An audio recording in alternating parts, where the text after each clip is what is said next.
Here we go. Um, all right. Well, I will grab my notes.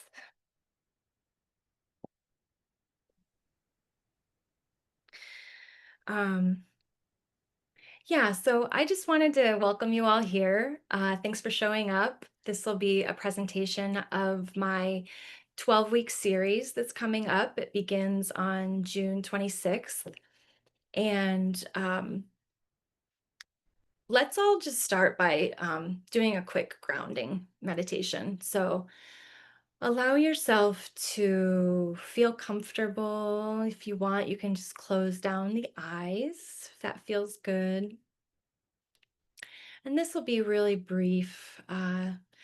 So draw in a fresh breath through the nose if you can, and exhale through the mouth.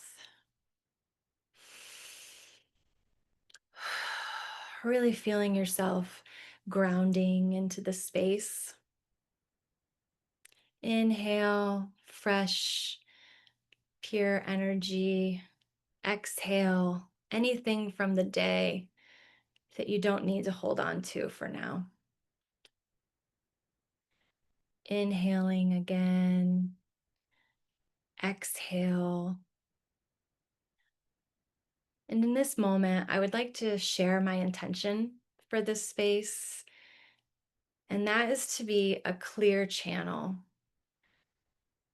to transmit this energy, this information in a clear way, clear, concise, and um, to really share from the heart. Yeah. So thank you all for being here. I'm going to go ahead and share my screen. Um, Here we go.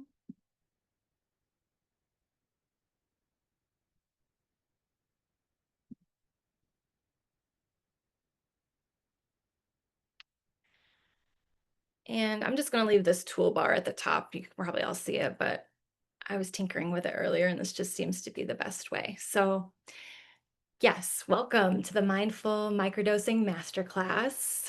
As I said, my name is Amanda Lee. Lee is my middle name, but I go um, professionally, I'm going by Amanda Lee.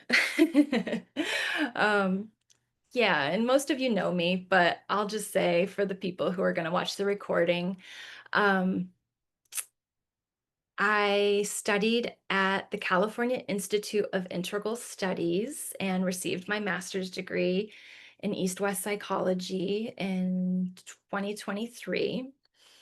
And um, that same year, I also became a certified psychedelic integration specialist through Entheo Nation.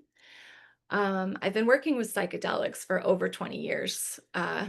In my early 20s, more socially. And then in 2012, I actually, through a series of synchronicities, I got involved with this ayahuasca circle and started apprenticing with them, apprenticing with the medicine, really. And that lasted for about 2 or 3 years. Um, in that space, I really learned what not to do in a psychedelic setting.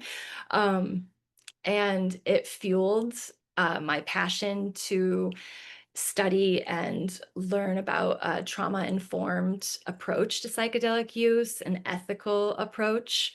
Um, and actually, it's what I wrote my paper about to get into the California Institute of Integral Studies, just about my experience and the need for ethical psychedelic use. Um, yeah, so I'm living back in upstate New York, and I moved away about 7 years ago. So it feels good to be home. Um, I lived in New Mexico for a short time, and while I was there, I was actually reading the book How to Change Your Mind by Michael Pollan. And I got really inspired by uh, learning about how psychedelics are being used as a tool to um, help people with their end of life transitions. That's work I really want to get involved in the next couple of years. But so while I was in New Mexico, I just felt so inspired by the book. And in the book, that's how I learned about CIIS. Um, and I picked up and moved to the Bay Area, the North Bay, and thankfully I was accepted into the program the following spring. I moved there in the fall, and so it was a whirlwind of an adventure, but I ended up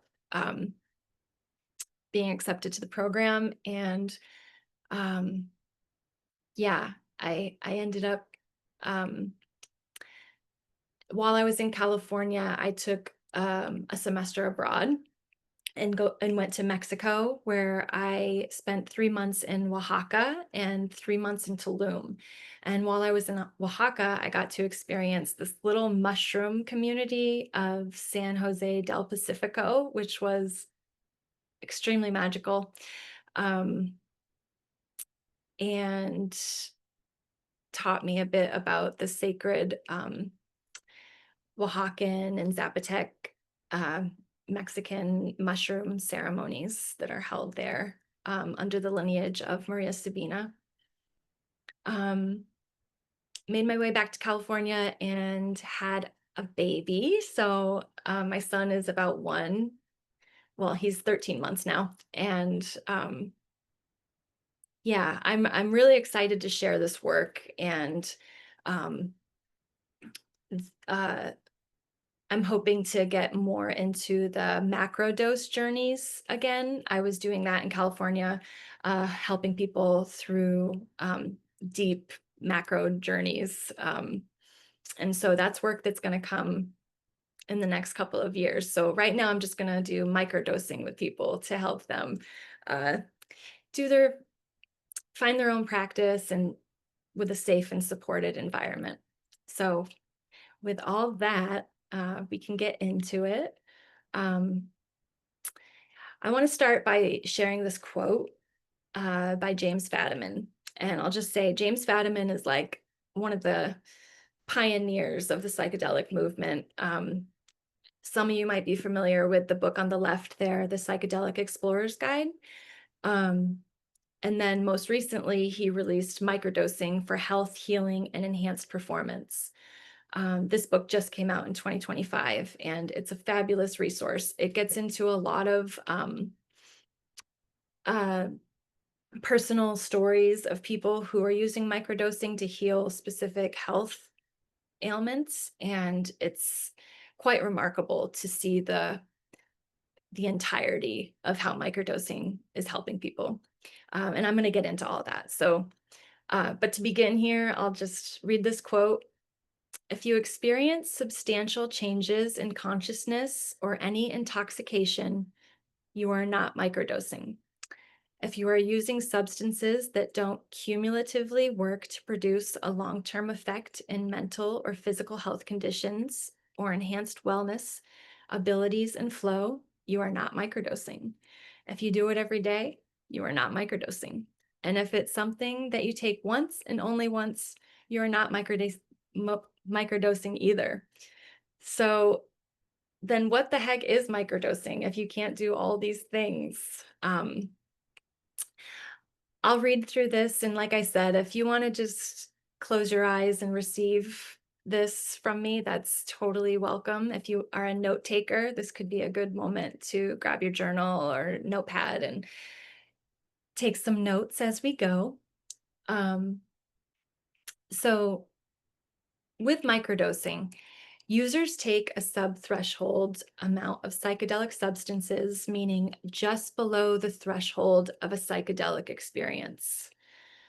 A microdose is typically around 1/10 to 1/20th of a standard recreational dose. Users remain functionally sober while experiencing subtle enhancements to mood, creativity, and cognitive flexibility. Um, Individuals microdosing often report heightened emotional awareness increased focus, and a greater sense of connection with themselves and others. It's worth noting that these substances can affect individuals differently depending on various factors, including dosage, personal history, and context of use. While many people may associate psychedelics with intense full dose experiences, microdosing offers a distinct approach focused on maintaining subtle changes rather than overwhelming alterations of consciousness. The profound effects of psychedelics can be largely attributed to their interaction with the brain's serotonin system. And just a note about that, when ingested, these substances primarily bind to the serotonin 2A receptor, a receptor found in high concentrations in areas of the brain associated with mood, perception, and cognition. Um, this interaction leads to a cascade of neurobiological events, including changes in neural connectivity and increased communication between different brain regions. Um, Psychedelics specifically interrupt the default mode network, making it easier for parts of our brain, body, and mind to connect with each other in new and more functional ways, which is so cool. Um, on a physical level, this may enable the reconnection of neural pathways to injured or aging parts of the body. If you experience chronic pain conditions or circuits in your brain are easily triggered, you may be able to find it easier to release that particular pain circuit.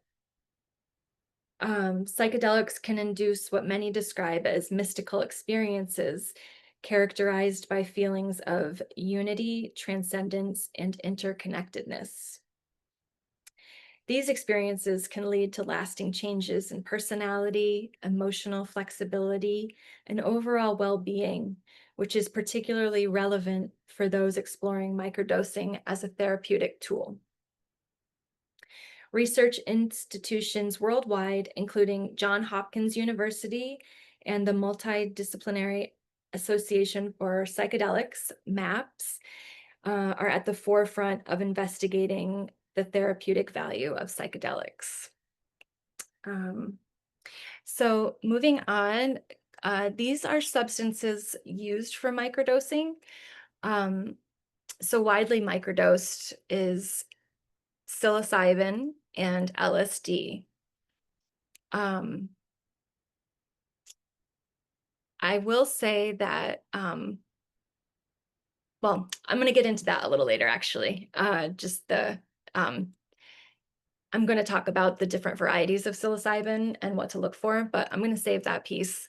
Um, Also microdosed is peyote, ayahuasca, San Pedro, Amanita muscaria. But I think it's worth noting that peyote and ayahuasca both have deep cultural significance to indigenous communities, and it's best not to overharvest those uh, particular psychedelics. Um, And I forgot to mention earlier, I'm using the word psychedelics here as a broad term, and I mean absolutely no disrespect to um, these medicines by not calling them, um, plant medicines or entheogens. I just think psychedelics is a term more broadly used that people can relate to. Um, but I really hold these medicines with a lot of reverence. I've been humbled by them, and I have a deep respect and appreciation for um, their sacred use. Uh, yeah, so I just wanted to make that point, and also say that I'm going to make more presentations about it, and also I'm working on a book to really get into like the cultural and historical significance of each of these medicines. Um, but I'll save that for another time. Getting back to the slide, sometimes spoken of in microdosing terms, cannabis DMT and ibogaine. Um, this was from Fadiman's book, but honestly, I have never heard of anyone microdosing DMT. It seems very uh, mm, unlikely to me that anyone could microdose this substance because, you use it, and one of the cool things about it is that it's so fast, but it's not like something you can just take a little bit of. You smoke DMT and then you are taken to a different realm, a different dimension, and it only lasts for about 10 minutes, but it can be very intense. And so I'd be curious to learn more about who is saying that they can sometimes microdose DMT. Um, Cannabis also is considered a psychedelic in some circles. And then ibogaine is another powerful plant medicine that comes from Africa that is showing really amazing promise for folks with addiction issues.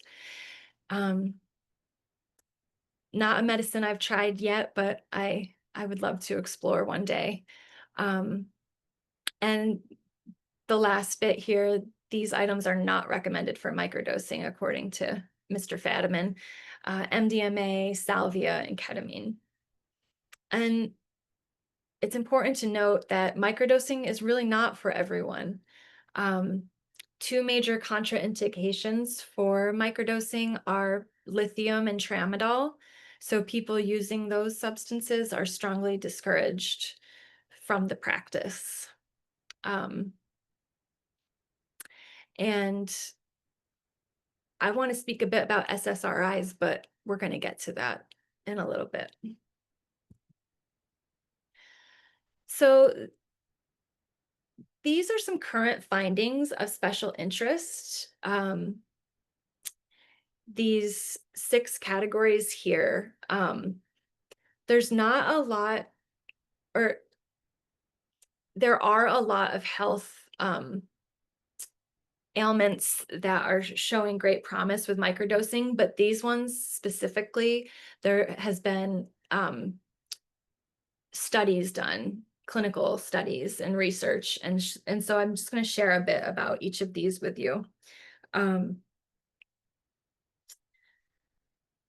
So yeah, the evidence shows that microdosing can be an alternative for an Adderall prescription. So yeah, microdosing as an Adderall alternative. Most prescribed medications for ADHD are stimulants and come with a host of negative side effects. Um, and so there's a lot more that goes into this, but due to time, I'm just going to go through these pretty quickly. Folks who suffer from depression, uh, more people microdose for depression more than any other condition. This is the #1 mental illness worldwide and massively increased during the pandemic. For a lot of people, the negative side effects outweigh the positive when taking antidepressants. And oftentimes, when people do take antidepressants, they more accurately describe it as emotional suppressants. So you're not really feeling anything, you're just at a baseline. Whereas the people who microdose for depression more often than not report feeling happy, feeling joy, being able to take part in pleasure, which is really beautiful.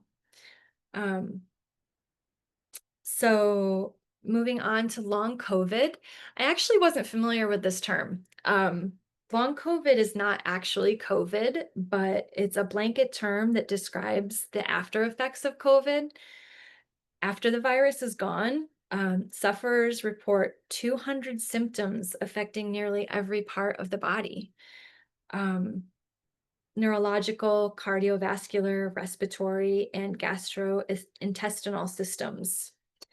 And so uh, microdosing is helping people with long COVID. Also, pain management. Microdosing and macrodosing are both associated with perceived improvements in pain intensity acceptance of pain, interference caused by pain, and emotional stress. Macrodoses were found to be more effective than microdoses, but both were significantly and more effective than non-steroidal anti-inflammatory drugs, opioids, and cannabis. People seem to be able to shift from being in pain um, to having pain. The pain took up less space in their consciousness and had less of an effect on their daily activities. Tapering off medications.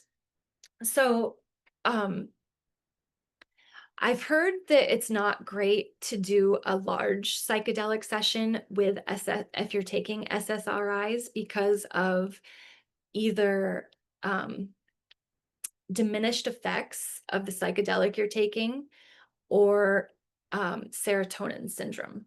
So, with microdosing, however, it's such a small amount that it seems to be okay if you're tapering, if you want to get off your SSRI. Um, it's important to taper with the guidance of your healthcare provider because sometimes when people quit cold turkey, they have to deal with some suicidal ideation. And so um, it's really important to make sure everyone is safe, and it's important to it's important to taper over a period of weeks or months.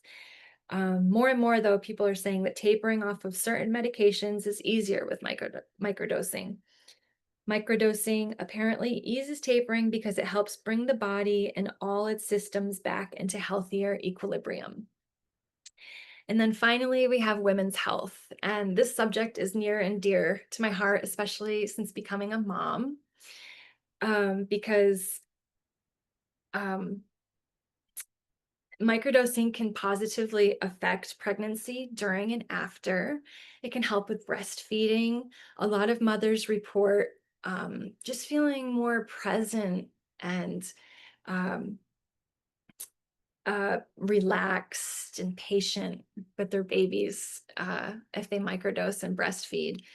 And um, there's a really great resource. This woman, her name is Michaela De La Mico. You can find her on the socials, but she is like at the forefront of using psychedelics um, while being a mom. And there's another group, the mothers who microdose, and it's it's important to note that a lot of indigenous communities, you know, they it's in their culture to use like ayahuasca or peyote or sacred mushrooms. And the mothers who are breastfeeding, they're right there in the ceremony. Maybe they're probably ingesting like a smaller amount, but their children grow up with it and they're healthy and they're smart. And um, it just makes me excited to hear that mothers are using psychedelics um, successfully and safely. Um, so here is an impressive list of conditions that are being positively affected by microdosing. There aren't clinical studies actually on all of these, but it's more like self-reported and citizen science. And, you know, um, this was also referenced in James Fadiman's book. He got a lot of his information through Reddit, different Reddit groups, and um, other social media platforms, self-reporting.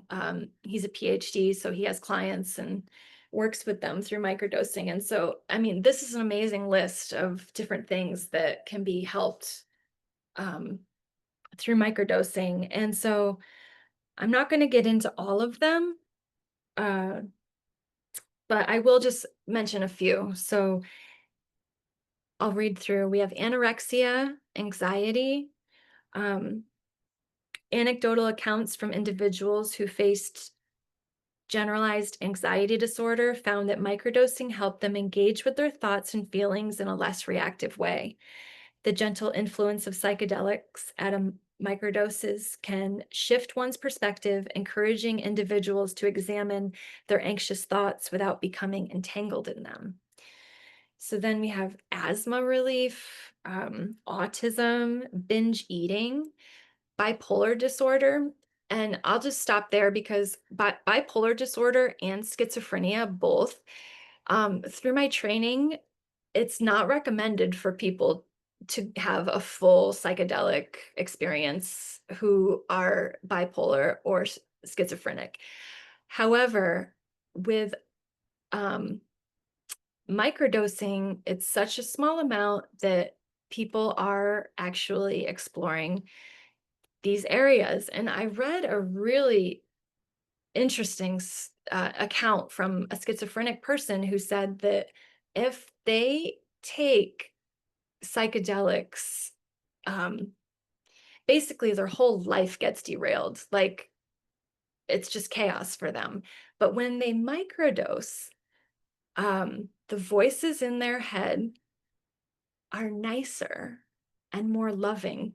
And I just thought that was so remarkable, like I don't know if it's true for everyone, but it's just kind of amazing and funny.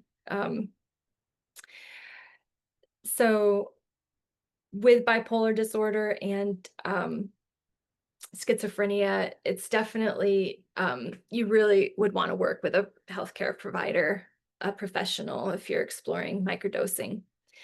Um, so cannabis reduction quitting, and I think that could, you could lump alcohol or kratom use even in those categories. Cerebral palsy, cluster headaches, color blindness, common cold, dementia. There are still few reports about this one, but what the reports do show is a swift uptick in cognition, memory, and mood for a few hours after a single microdose. And it's believed that more and more we will see microdosing slowing or stabilizing the decline from dementia.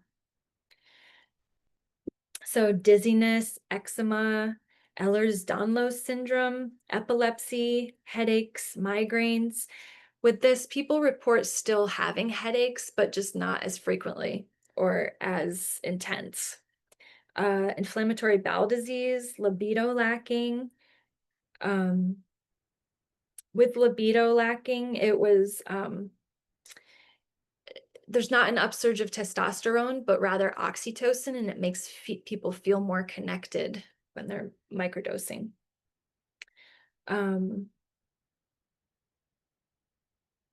Lupus, Lyme's disease, people are reporting feeling changes on a neurological level. Fatigue was absent, headaches disappeared, pain significantly lessened, circulation improved, and numbing of feet and hands lessened. Multiple sclerosis, palliative care, porn addiction, post-traumatic stress disorder. After several months of microdosing with psilocybin, they reported improvements in their ability to cope with trauma-related triggers and feelings of isolation.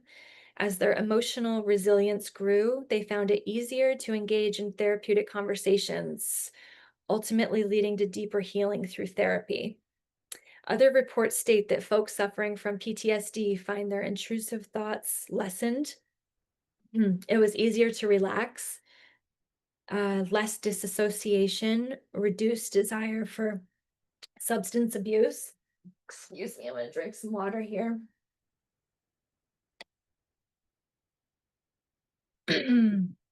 All right.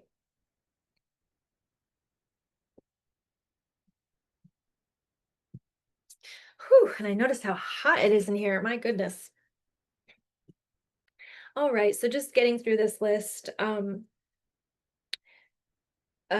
Premenstrual dysphoric disorder, premenstrual syndrome, schizophrenia, we went over, sleep, stroke, stuttering, traumatic brain injury, and shingles virus. So yeah, just amazing, this list. It's a little bit of everything. Um, so microdosing is showing positive effects with enhanced abilities, wellness, and flow. So we'll just go through this. Cognitive enhancement, creativity enhanced. So that's for writing and art. And there and the literature says maybe your art isn't better, but you enjoy creating it more. Focus and flow. So an increased ability to not be distracted from tasks. Once engaged, people are able to stay and flow longer. And flow is the most focused and creative state of mind. Food choices, people report if they have a junk food diet, they want healthier foods. Grades and academics, microdosing reported to improve focus, memory, lower test anxiety, help overcome procrastination and writing papers and preparing presentations. People feel happier. They can learn language easier because of the enhanced neuroplasticity. Um, Enhances the brain's capacity to encode new learning. We have longevity, math and coding, music. You will likely play better, and even more likely, you will enjoy playing more. Um, Sexual enhancement, sleep quality, social microdoses, so a great alternative to drinking alcohol. Sports and athletics, jiu-jitsu specifically improved. Uh, People said they had speed and decision making, precision and reaction time. And then vision improvement, work quality improvement. So next slide. This is a little joke, but it's relevant. So we have this cartoon here. Don't mind Grandpa, he just overdid his microdose this morning, and so that's not what we want. Proper dosage is so important, and with microdosing, less is really more. Um, as I stated earlier, microdosing involves the regular consumption of psychedelics in sub-threshold doses, typically around 1/10 to 1/20th of a standard recreational dose. This approach aims to provide the user with subtle effects, and that's the key. They used to say that it was sub-perceptual doses, but if you're really mindful and attuned to yourself, you will notice a very subtle change in how you're feeling. And that's what we want. Um, so the intention behind microdosing is to harness the benefits of psychedelics while minimizing the intense sensory perceptions and altered states of consciousness associated with full doses. So a typical microdose of psilocybin mushrooms is around 0.1 to 0.3 grams. And then LSD, a standard microdose of 10 to 20 micrograms. If you experience any intoxication, psychedelic visuals, or noticeable alterations of normal consciousness, then you would want to lower your dose size. And so um, I wanted to just speak quickly about psilocybin mushrooms, and they can be really tricky to dose appropriately because depending on the size of the mushroom, little mushroom, big mushroom, they all have different genetic information. And certain strains are really more potent than other ones. Um, and more you're seeing um, the psilocybin industry sort of turn into the cannabis industry, and that growers are breeding the strains to make the most potency. And that's not really, I mean, for me as a therapist, like that's not really what I want for my clients to have the strongest mushrooms. So there are guidelines. Penis envy strains are known to be quite potent, but then other strains like golden teachers are more ideal for microdosing. So if you happen to get capsules of mushrooms, or you're weighing it out yourself, just notice how much you're taking the first time, and you can always scale down. If you have a capsule, you can take out the powder and split it up and just take a little bit each time. And I will be getting into this in depth in the course that's coming up in a couple weeks. We'll really explore this information, and I'll help people with figuring out their right dosage. Um, but safe and effective microdosing requires ongoing attention and focus. It requires a protocol, proper dosing, and regularly taking time off. Since dose levels can change as you change, it's something you always need to remain aware of. You and only you must take full responsibility for determining your dose size. These are some dosing protocols. A protocol is just a schedule, so a dosing schedule. The most famous ones, or well known, are the Fadiman protocol, where you dose one day, no dose on 2 days, and then dose on day 4, no dose on day 5. It gets a little confusing. You just want to read it slowly, but you can also Google these at any time. Stamets protocol, dose for 4 days in a row and then take 3 days with no dose. The Microdosing Institute, every other day until you take time off. The nightcap protocol, take a microdose before you go to sleep, and otherwise following one of the above protocols. The intuitive protocol, and then I'm calling this one the mindful microdosing protocol. So this is what I do. I take my microdose for 3 days. I take 2 days off, and then I repeat. And I use a journal. I'm also going to go over this more in the course I'm teaching, um, the series.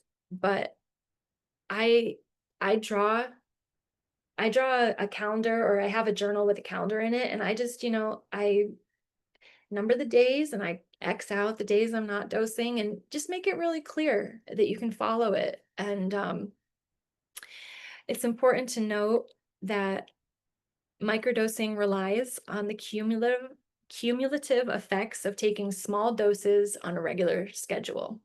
If you take just one dose, it's unlikely you will experience very much on the dose day or on the following days. Put differently, taking one microdose is not really microdosing, so you can't expect to know the benefits of microdosing to follow.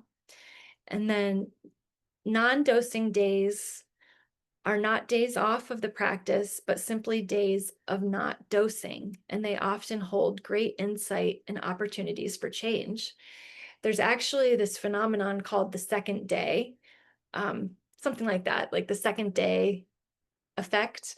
And people report that on the days they're not dosing is when they feel the best, like they have more insights, or they just notice themselves feeling good and happy. So that's pretty cool.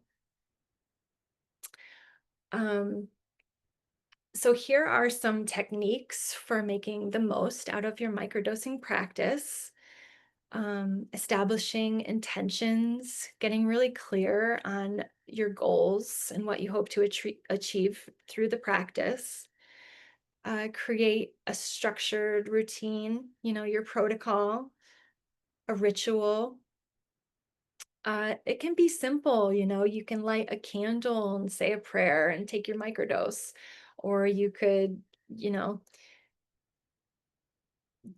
do something more elaborate, call in the directions, or, tuning into your own bloodline, traditions of your bloodline can make a really beautiful ritual, or listening to music, dancing, doing some yoga.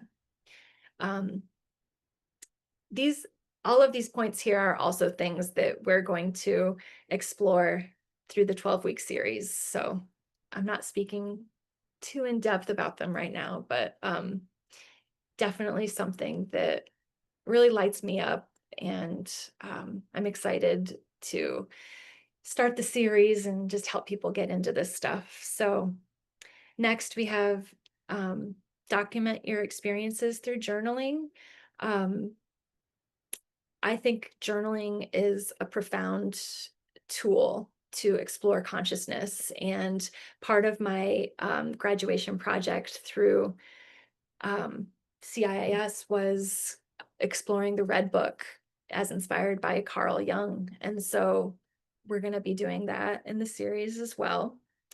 Just really going deep into our consciousness through writing and art. Um, Practicing mindfulness to notice the subtlety that's taking place, the changes within you. And then you can also find support through a coach, therapist, or psychedelic support group to share your journey. It can be really beautiful to share your story. And, I find that the more I share my story, the more I can relate with other people. And oftentimes, other people are having similar experiences. And so, you're not alone and you can be inspired by each other. Um, and so here we are finally to the 12-week mindful microdosing series themes. And so I've led clients through this on a one-to-one coaching uh, platform, but I'm just really feeling the call to do it in a group setting. And so I hope to see you guys there if you're interested in the series. So first week, we're going to go over setting intentions, designing ritual, meeting the medicine. Second week, we're developing mindfulness and rhythm. The third week, we're deepening presence, mindfulness, and gaining momentum. Fourth week, planting seeds to manifest desired outcomes. Fifth week, learning to resource through somatics. Sixth week, exploring the artistic landscape. Seventh week is an integration week. We still meet and you still, are encouraged to keep up with your ritual and your journaling, but we take a break from the microdosing. And I should have started this by saying, like, and I think you all are aware already because I've shared it, but um, you're encouraged to find your own rhythm while being in this program. And so it's important to um,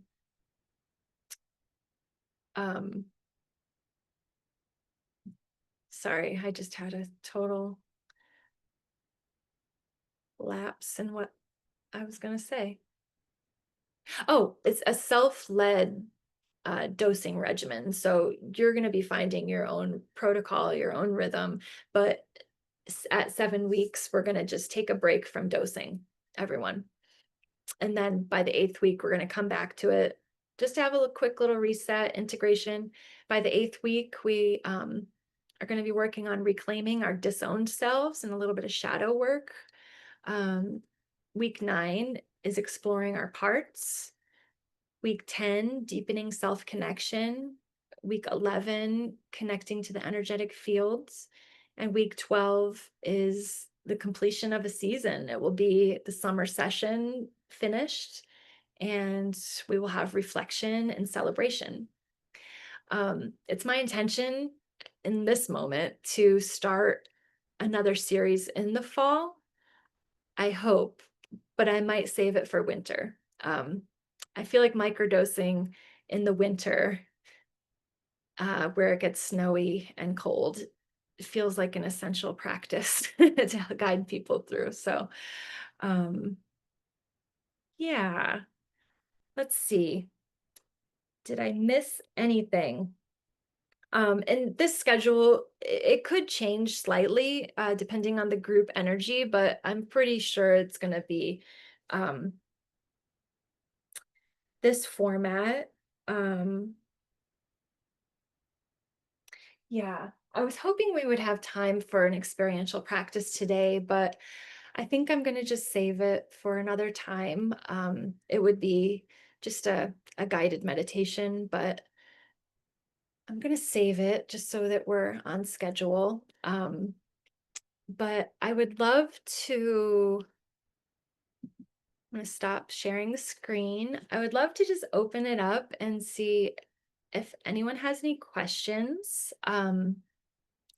It's okay if you're just, I know that was a lot of information, and I sped through some things, but yeah, just I'll give y'all a few minutes to just kind of take a breath and absorb all of that.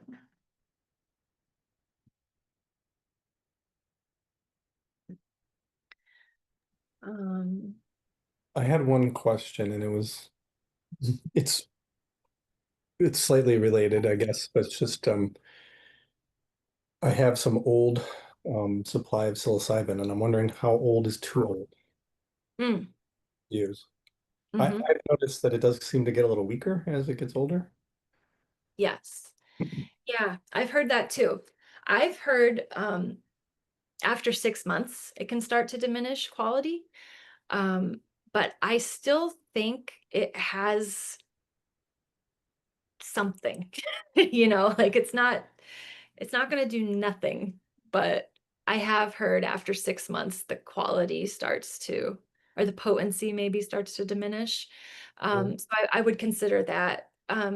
Some people store their psilocybin in the freezer. I don't know if you've had it just like in a dried in a jar or something. That's in a plastic bag. Yeah. Yeah, yeah, in a baggie. Um, it could be worth trying. Yep. Okay. Yeah, I know that's not like a most direct answer, but yeah, most recently I had heard that the 6 months, but I feel like that's like the shelf life kind of with any sort of herb or It's then I've been, probably about 10 months old. oh I mean, yeah. I got it at 10 months ago, so I'm not exactly sure how old it is.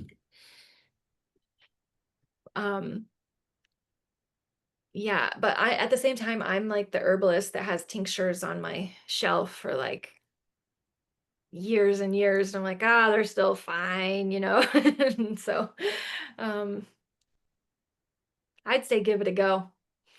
Try it. It won't make you sick. So um that actually reminds me. I feel like there was more talking I was gonna do in between all the stuff I presented, but I did fit a lot in. A good indication that your dose is too high is nausea. And so if you are ever feeling nauseous, you might just want to scale it back a little bit. Um, and a good way to combat nausea, if it's something that does come up for you, is to have ginger on hand, like a ginger kombucha or ginger tea, ginger lozenge, something like that. It can really help. But so often with microdosing, I hear from people like, "Oh, I didn't feel anything," and that's that's pretty much the point. You're not really supposed to feel anything, except that subtle enhancement. And people give up because they don't think it's working. But really, it's that cumulative practice, and journaling and just tracking uh, everything to make sure, just to see the patterns that emerge. Um, yeah. And um, hmm,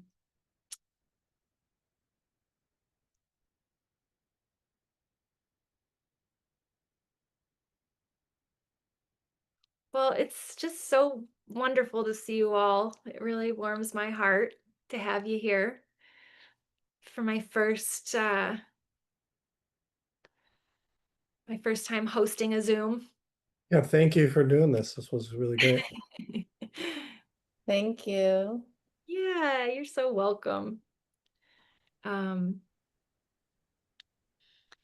Yeah, I've been on Zoom with like one-on-one, but to host a group session, this was my first go. So thank you all for being here for the inaugural Hey, meeting. Amanda, Yes, Nate.